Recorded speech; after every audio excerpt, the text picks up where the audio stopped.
अस्सलाम वालेकुम स्टूडेंट्स। उम्मीद है आप सभी खैरियत से होंगे। तो आज का जो हमारा टॉपिक है वो है आयोनाइजेशन एनर्जी। ये केमिकल बॉन्डिंग का हमारा लेक्चर नंबर 4 है। तो हम इसमें सीखेंगे कि आयोनाइजेशन एनर्जी क्या होती है और इसका जो पीरियोडिक टेबल में ट्रेंड होता है वो कैसे वेरी करता है पीरियड में और ग्रुप में, और इसके रिज़ल्ट क्या होते हैं कि आयोनाइजेशन एनर्जीज़ जो वैल्यूज़ होती हैं उनको देखते हुए हम टुवर्ड्स विलेंसी क्या प्रेडिक्शन कर सकते हैं। तो सबसे पहले आयोनाइजेशन एनर्जी। तो स्टूडेंट्स ये वो मिनिमम एनर्जी होती है जो कि हमें रिक्वायर्ड होती है किसी भी गैसियस एटम से इलेक्ट्रॉन निकालने के लिए। अब गैसियस या आइसोलेटेड का वर्ड इस्तेमाल किया जाता है।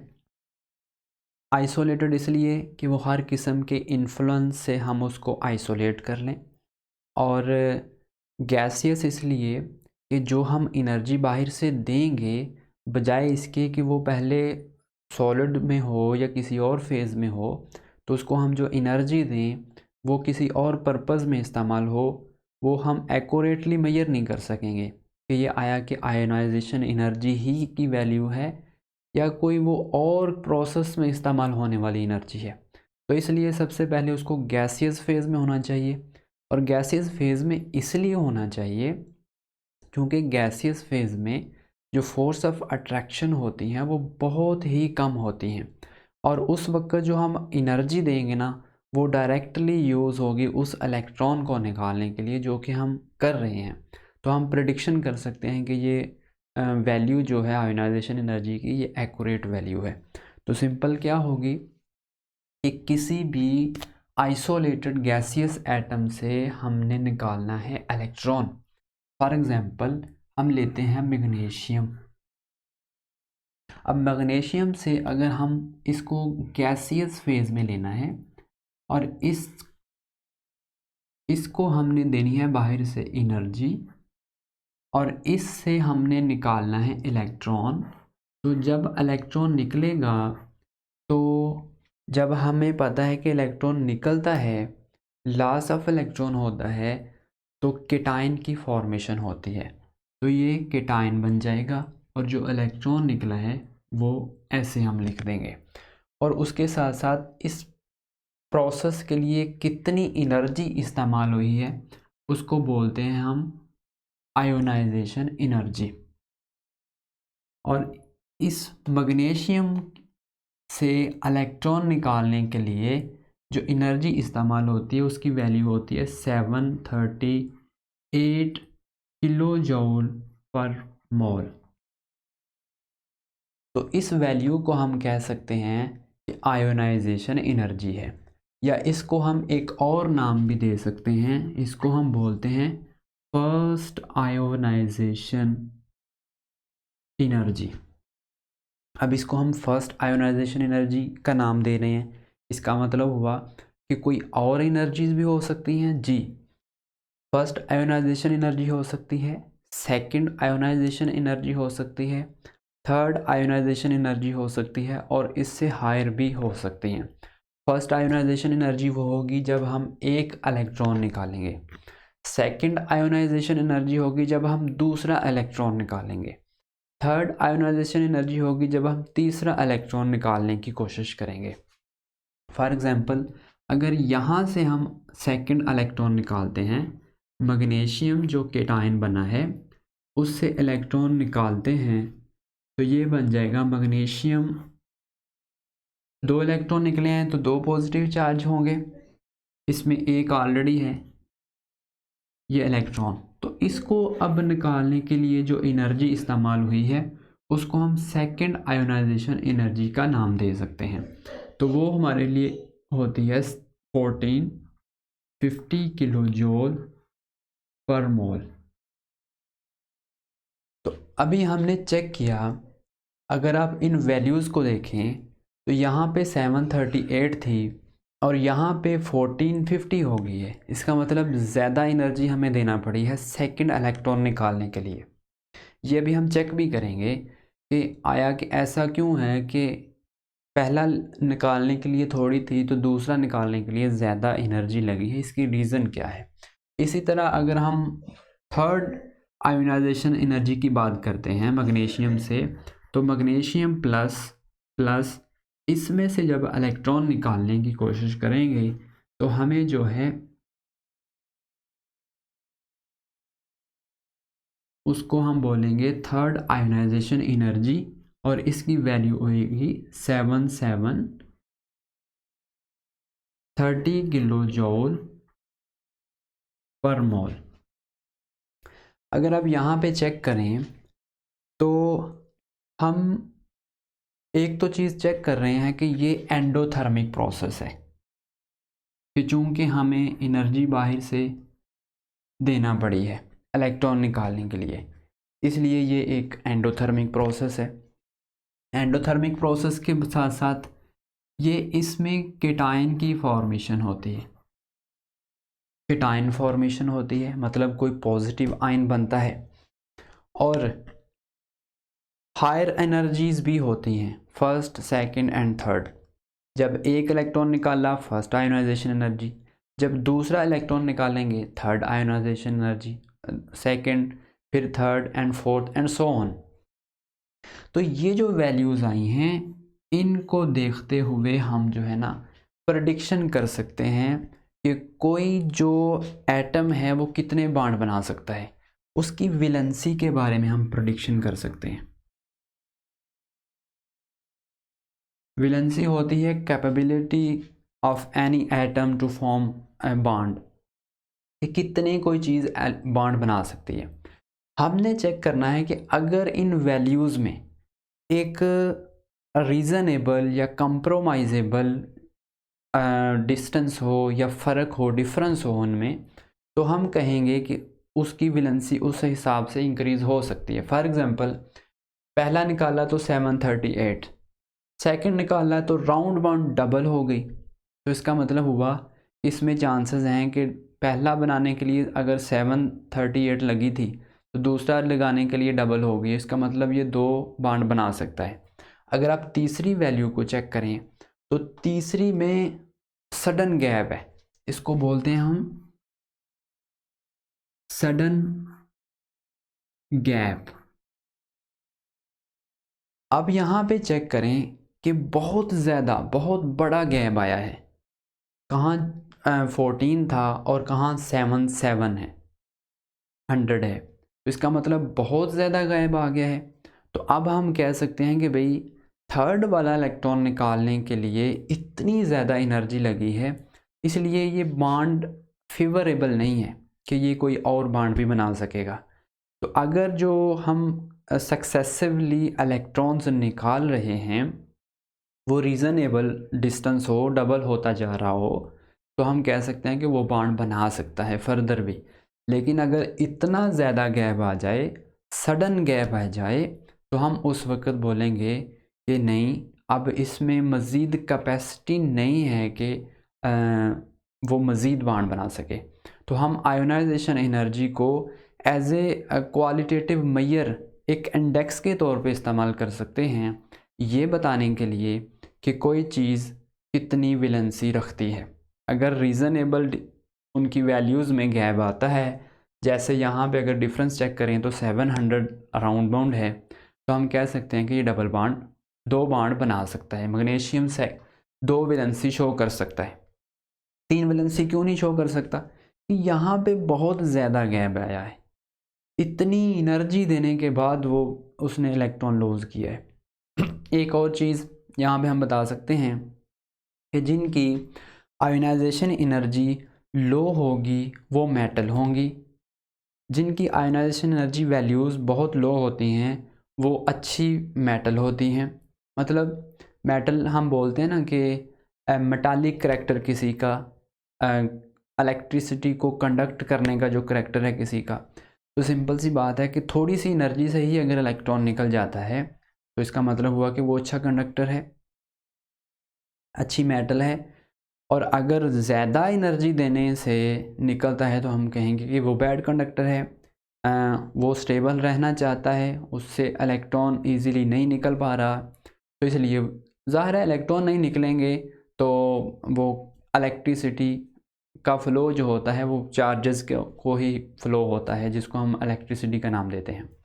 तो हम इससे ये भी बता सकते हैं कि कोई चीज़ जिसकी वैल्यूज़ लो होंगी वो बिहेव करेंगी एज ए मेटल, जिनकी वैल्यूज़ बहुत ज़्यादा होंगी वो नॉन मेटल होंगी, और जिनकी इन बिटवीन वैल्यूज़ होंगी उनको हम कह सकते हैं कि ये जो हैं ये मेटालॉइड्स हैं। मेटालॉइड्स इन बिटवीन प्रॉपर्टी होती है या इन बिटवीन एलिमेंट्स होते हैं metal and non metal, in another word जिसको हम सेमीकंडक्टर भी कह सकते हैं।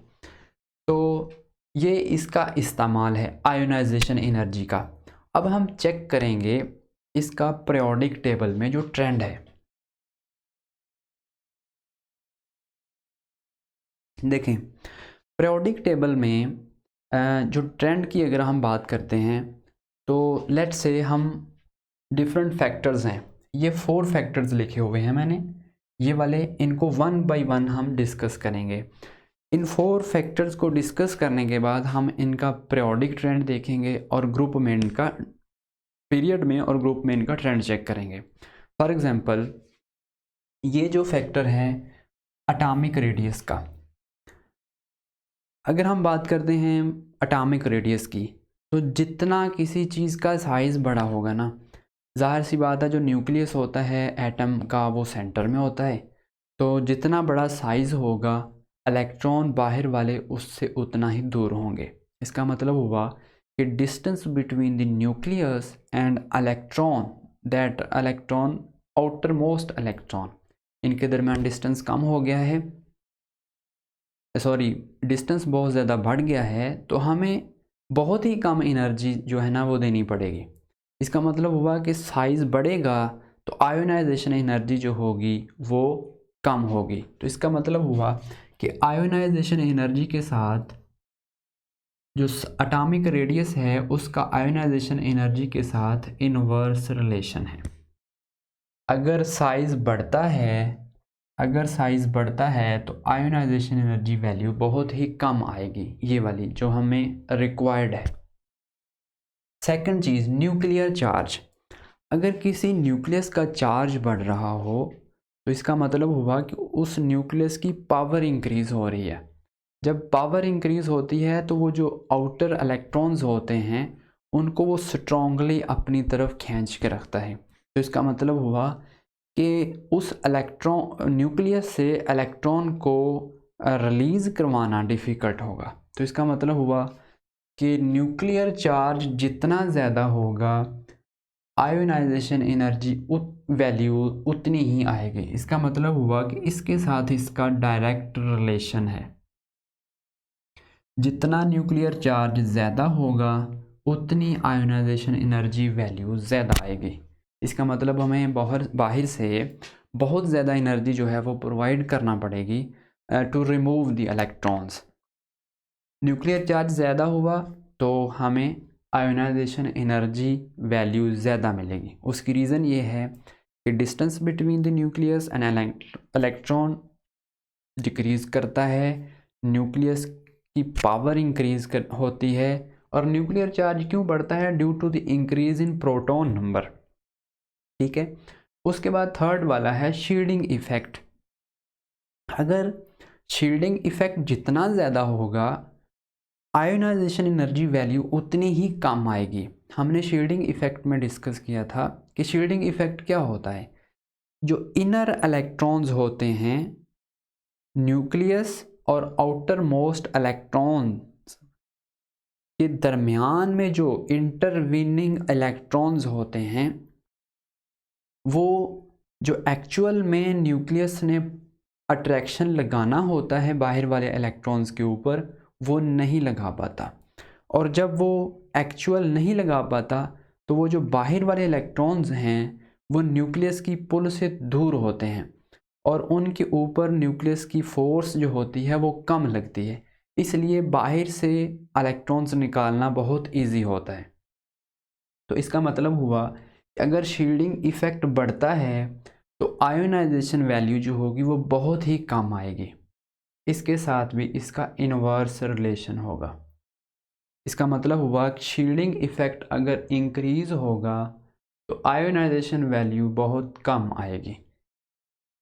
नेक्स्ट है nature of orbitals. Concept of orbital का आपको पता होना चाहिए। जो ऑर्बिटल्स होते हैं, ऑर्बिटल वो स्पेस होती है अराउंड द न्यूक्लियस। कुछ ऐसे होता है कि सेंटर में ऐसे न्यूक्लियस होता है और इसके इर्द गिर्द ऐसे इलेक्ट्रॉनिक क्लाउड होता है और इसी इलेक्ट्रॉनिक क्लाउड को हम नाम देते हैं ऑर्बिटल का। और वैसे ऑर्बिटल वो स्पेस होती है जहाँ पे इलेक्ट्रॉन्स के पाए जाने के चांसेस जो होते हैं वो 95% होते हैं। इसके अपोजिट नोड होता है।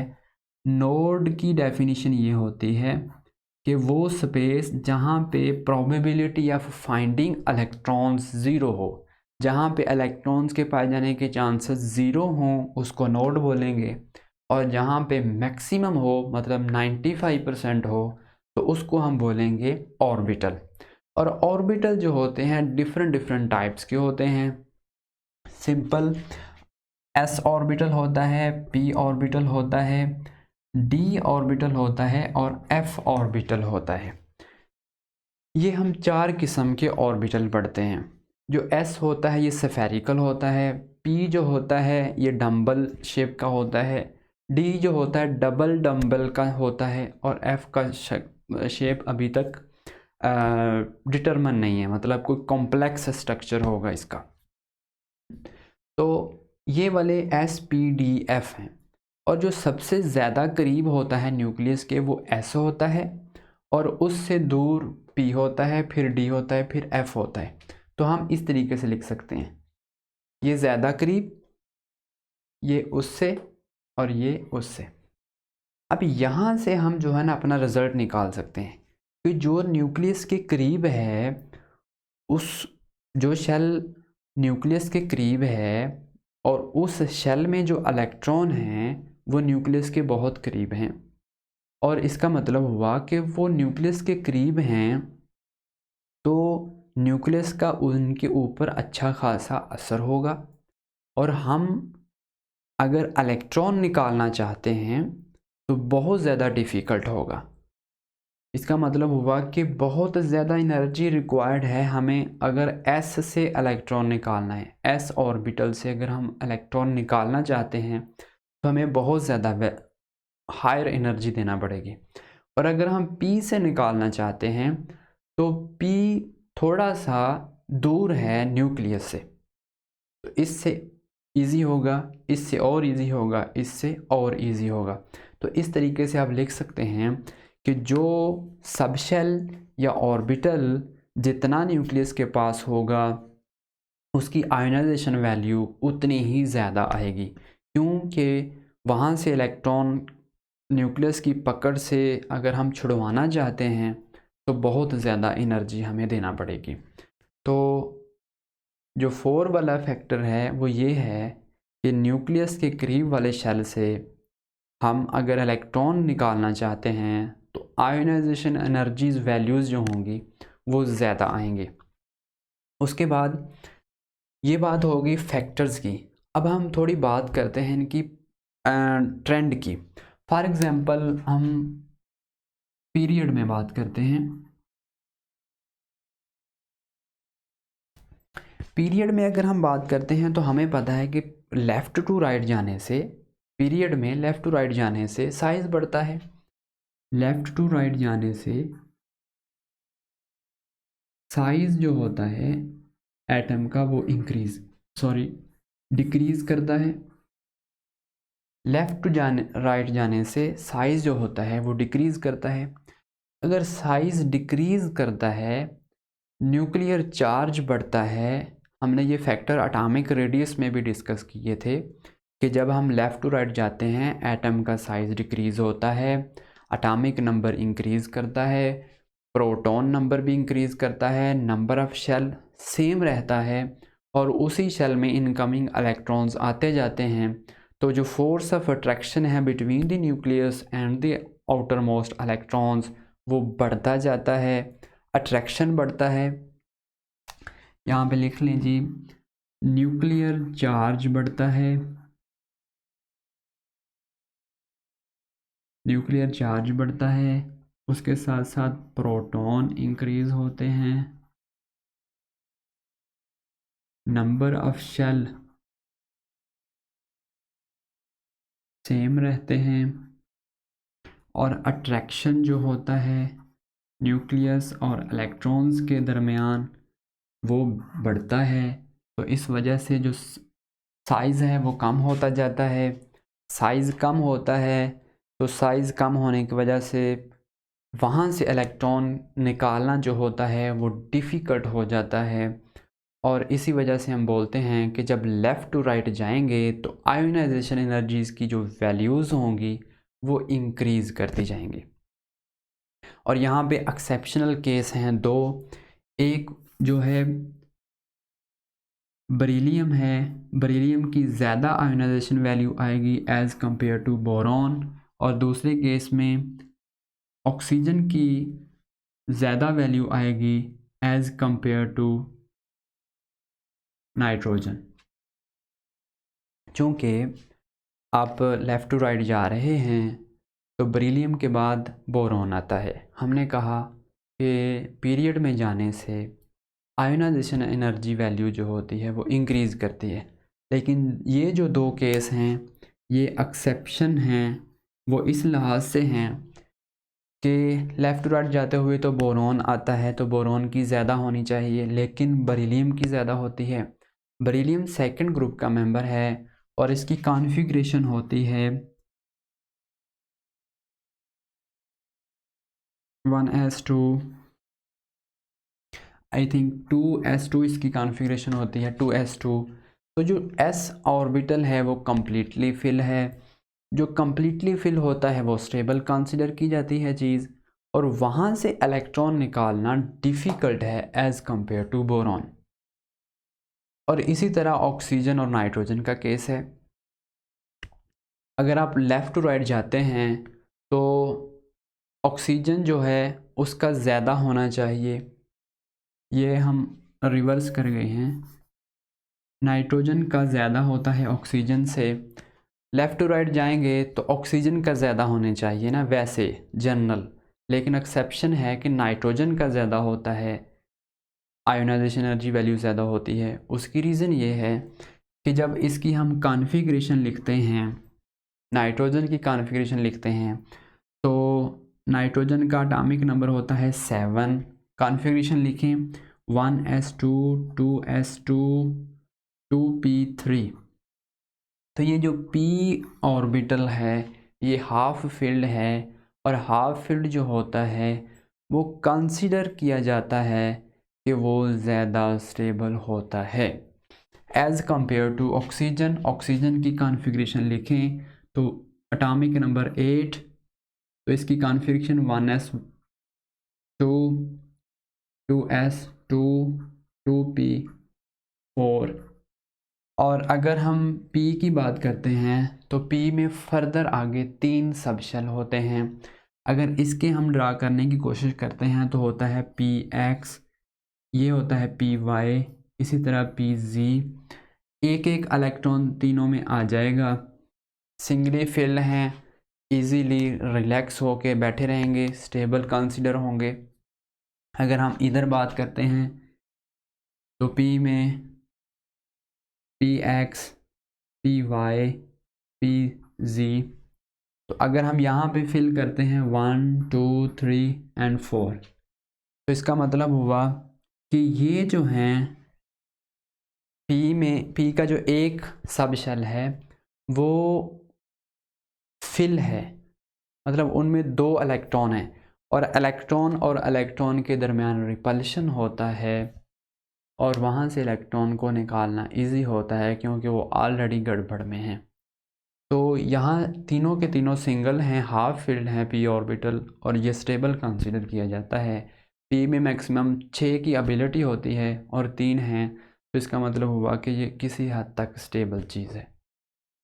उसके बाद ये चीज़ होगी पीरियड में। इसी तरह अगर हम ग्रुप की बात करते हैं तो ग्रुप में top to bottom size increase होता है। साइज़ इंक्रीज़ होता है तो अट्रैक्शन कम होता है। Number of shell regularly increase करते हैं।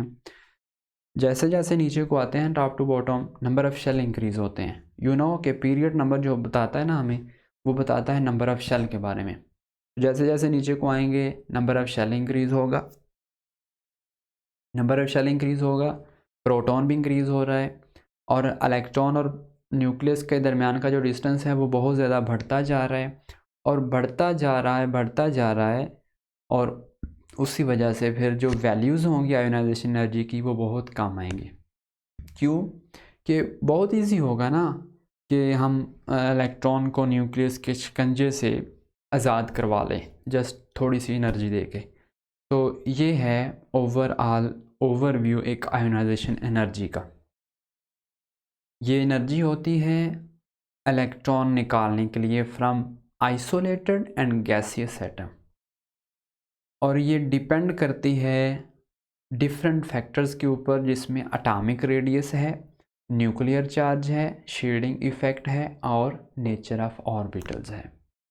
और अगर इसके हम इस्तेमाल की बात करते हैं तो हम बता सकते हैं कि कोई चीज़ मेटल होगी या नॉन मेटल होगी या मेटलॉइड्स होंगी। जिनकी वैल्यूज़ बहुत कम होंगी वो मेटल होंगी, जिनकी वैल्यूज़ बहुत ज़्यादा होंगी वो नॉन मेटल्स होंगी, और जिनकी वैल्यूज़ इंटरमीडिएट होंगी वो मेटलाइड्स होंगी। इसी तरह हम इससे किसी चीज़ की वैलेंसी के बारे में भी प्रेडिक्शन कर सकते हैं। अगर कोई जो गैप है इलेक्ट्रॉन सक्सेसिव इलेक्ट्रॉन्स निकालते हुए वो रीज़नेबल हुआ, डिफरेंस अगर इंक्रीज़ हो रहा है एक सीक्वेंस में, तो हम कह सकते हैं कि ये फर्दर बॉन्ड बना सकता है। अगर इस तरीके का सडन गैप हमें ऑब्ज़र्व हो तो हम कहेंगे कि इसमें मज़ीद कैपेसिटी नहीं है बॉन्ड बनाने की। तो इस तरह हम वैलेंसी भी प्रेडिक्ट कर सकते हैं। उसके अलावा हम इनके ग्रुप में और पीरियड में ट्रेंड बता सकते हैं। पीरियड में जाते हुए वैल्यूज़ जो होंगी वो इंक्रीज़ होंगी चूँकि साइज़ डिक्रीज़ होगा। न्यूक्लियस और इलेक्ट्रॉन जो बाहर के शेल में हैं डिस्टेंस कम होता जाता है, न्यूक्लियस की पावर इंक्रीज़ होती है और इलेक्ट्रॉन को न्यूक्लियस से छुड़ाना मुश्किल होता जाता है। तो इस वजह से लेफ़्ट टू राइट जो होता है वो डिक्रीज़ करता है, साइज़ डिक्रीज़ करता है, लेकिन एनर्जीज़ की जो वैल्यूज़ हैं आयोनाइजेशन एनर्जी वैल्यूज़ वो बढ़ती जाती हैं। इसको हम आयोनाइजेशन पोटेंशियल का नाम भी देते हैं और इसको हम एंथैल्पी ऑफ आयोनाइजेशन का नाम भी देते हैं। आयोनाइजेशन पोटेंशियल या एंथैल्पी ऑफ आयोनाइजेशन या आयोनाइजेशन एनर्जी। और इसके अलावा अगर हम ग्रुप में बात करते हैं, एक्सेप्शन आपने दो याद रख लेनी है कि वो बेरिलियम की ज़्यादा होती है value as compare to boron and nitrogen की ज़्यादा होती है as compare to oxygen. Reason क्या है? रीज़न इनकी कॉन्फ़िगरेशन। लास्ट पे ग्रुप की बात करनी है। ग्रुप में टॉप टू बॉटम आने से साइज़ बढ़ता है, टॉप टू बॉटम आने से नंबर ऑफ़ शेल इंक्रीज़ होता है। नंबर ऑफ़ शेल इंक्रीज़ होने के साथ साथ attraction between the nucleus and outer most electrons decrease होता है, और जब अट्रैक्शन डिक्रीज़ होता है तो इलेक्ट्रॉन्स इजीली रिमूव हो जाते हैं, और जो इलेक्ट्रॉन चीज़ इजीली दे देती है वो अच्छी कंडक्टर होती है। और सबसे जो ज़्यादा रिएक्टिव चीज़ होती है वो जो है ना हमारा पीरियोडिक टेबल, उसमें पहले ग्रुप के बॉटम पे जो सीज़ियम है वो सबसे ज़्यादा रिएक्टिव मेटल है। और इसी तरह हम ग्रुप का भी ट्रेंड बता सकते हैं। तो these are all things about ionisation energy. Thanks for watching. अल्लाह हाफिज़।